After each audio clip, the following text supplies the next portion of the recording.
చాలా రోజుల తర్వాత గ్రౌండ్‌లోకి దిగుతున్న విరాట్ కోహ్లీ కోసం అభిమానులే కాదు, రికార్డులు గూడా ఎదురు చూస్తున్నాయట. ఒక ఆల్ టైమ్ రికార్డ్ ఆయన కోసం వెయిట్ చేస్తోంది. ఏంటది? సచిన్ టెండూల్కర్ 1989లో అంతర్జాతీయ టెస్ట్ క్రికెట్‌లో అరంగేట్రం చేశాడు. తన సుదీర్ఘ టెస్ట్ కెరీర్‌లో 200 మ్యాచ్‌లాడి 51 సెంచరీలు కొట్టాడు సచిన్.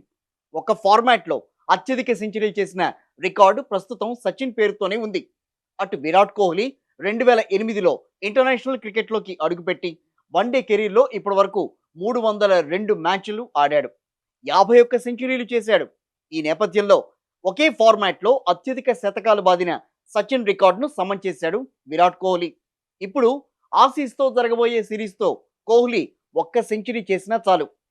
ఒక ఫార్మాట్‌లో అత్యధిక సెంచరీలు బాదిన ఆటగాడిగా సచిన్‌ను అధిగమించి కొత్త రికార్డును తన పేరుపై రాసుకుంటాడు విరాట్ కోహ్లీ. వన్‌డేలో అత్యధిక సెంచరీలు చేసిన రికార్డు ప్రస్తుతం కోహ్లీ పేరిటే ఉంది. కోహ్లీ మొత్తం 51 సెంచరీలు చేశాడు. 2023 వన్‌డే ప్రపంచ కప్‌లో సచిన్ టెండూల్కర్ 49 సెంచరీల రికార్డును బ్రేక్ చేశాడు.